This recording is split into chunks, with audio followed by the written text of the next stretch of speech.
Hello' everyone, স্বাগতম জনাইছোঁ মোৰ অন্য এটি মিনি ব্লগলৈ। এইফালে ৰাতিপুৱা গা মূৰ ধুই ৰেডি হ'লোঁ, হৈ মেলি তাৰপাছতে এতিয়া ৰাতিপুৱা এয়া গৰম পানী গিলাচ খাই লওঁ বুলি এইফালে গৰম পানী, কেক আৰু বিস্কুট পূৰা ধুনীয়াকৈ খাই লওঁ। তাৰপাছতে ডাইৰেক্ট যাম আমাৰ শাকনি বাৰীখনলৈ। এইফালে যাওঁ বোলো শাকনি বাৰীখন। এয়া শাকনি বাৰীত কি ডাঙৰ ডাঙৰ লাই শাক আৰু এইফালে মৰিচা, পালেং, মানে যি লাগে আপোনাৰ প্ৰতিটো শাকেই আছে বাৰু শাকৰ ক্ষেত্ৰত। তাৰপাছতে এইফালে পূৰা ধুনীয়াকৈ শাক চাক গোটাই ল'লোঁ, আৰু যদি খাবলৈ মন গৈছে তেন্তে আমাৰ ঘৰলৈ আহিব লাগিব দেই, এইফালে শাকনিৰ পৰা শাক নিবলৈ আৰু খাবলৈ। তাৰপাছত এইফালে ডাইৰেক্ট আমাৰ শাকনি বাৰীখন দেখাই দিলোঁ। এতিয়া শাক চাক ছিঙি মেলি এতিয়া মানে ৰাতিপুৱা আহাৰটো বনাব লাগিব ঠিক ঠাক কৰি। তাৰপাছতে এইফালে লাই শাকবোৰ ফুলিছে বাৰু। তাৰপাছতে এইফালে পূৰা ধুনীয়াকৈ মানুহজনে তেওঁৰ বাচন্তি দুখন ধুই ল'লে, এয়া ধুই পানী পূৰা ৰ'দত শুকুৱাই আছে। তাৰপাছতে তেওঁ কৈছে বোলে এখন বিকি দিম বোলে, বিহুত বোলে গিফ্ট দিব লাগিব নহয়। মই বোলো ঠিক আছে দিয়ক, কোনখন বিকিব, ডাঙৰখন বিকিলেও বিকিব বোলো, সৰুখন বিকিলেও বিকিব। তাৰপাছতে একোবাৰত কৈছে এই নিবিকো দিয়া বোলে। মই বোলো ঠিক আছে নালাগে তেন্তে বোলো, উঠিবলৈকে হ'ব এইফালে। তাকে বোলো তেওঁ উঠি পানি এইফালে বোলে ফুৰি আহোঁগৈ। তাৰপিছত মই বোলো ঠিক আছে যাওক। তাৰপাছতে এইফালে লুচি ভাজি খালে, ময়ো বনাই মেলি দিলোঁ।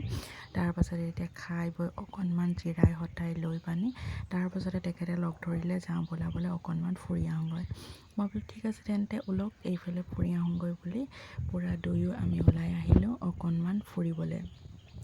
এইফালে ফুৰি মেলি আহিলোঁ, আহি পানি তাৰপাছতে বজাৰ সমাৰ অলপ আছিলে বাৰু, সেই বজাৰ মাৰি এতিয়া আকৌ ঘৰমূৰা হ'ম আৰু।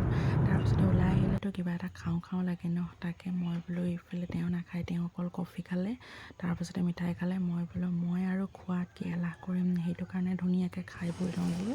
তাৰপাছতে বোলে ঘৰলৈ মাছ অকণ লৈ যাম। মই বোলো ঠিক আছে মাছ লৈ লওঁ। এইফালে বজাৰ সমাৰ কৰি এতিয়া ঘৰমূৰা হ'ম আৰু। এইফালে ধুনীয়াকৈ তেখেতে লৈ ল'লে মাছ। তাৰপাছতে তেনেকুৱাতে আহিলে আলহী, ভালেই হ'ল বাৰু এইফালে। তাৰপাছত লগতে মাংসকণো লৈ আহিলে। এইফালে আলহীৰ কাৰণে ভাত বনালে আৰু তেখেতে এইফালে পূৰা ঠিক ঠাক হৈ গ'ল বনাই মেলি। এতিয়া আমি তিনিওজনে খাব লৈছোঁ ভাত। তাৰপাছতে খাই বৈ আজি ব্লগটো ইমানেই। নেক্সট এটা ব্লগত লগ পাম, চাই থাকিব। আৰু এতিয়া বাই বাই, গুড নাইট দেই, শুওঁ। আৰু লগতে ফটো কেইকপিমানো মাৰি লওঁ তেখেতক। আৰু মানুহজন এনেকুৱা মানে কামলৈ দিনটোতো গুচিয়ে যায়, তাৰপাছতে ৰাতি অকণমান খন্তেকহে লগ পোৱা হয়। তাৰপাছতে তেনেদৰে আমাৰ জীৱন অতিবাহিত হৈ আছে আৰু এয়া। আৰু আজি ব্লগটো আপোনালোকৰ মাজলৈ আগবঢ়াই দিলোঁ। নেক্সট এটা ব্লগ লৈ জল্দি আহি আছোঁ, চাই থাকিব আৰু চেনেলটো মৰম দিব দেই সকলোৱে। আৰু লগতে পাছলৈ ধুনীয়া ধুনীয়া ভিডিঅ' আহি আছে, আপোনালোকে চাই থাকিব। খালি চেনেলটো একদম ছাবস্ক্ৰাইব কৰি থৈ দিব বাৰু। এতিয়া আহিছোঁ।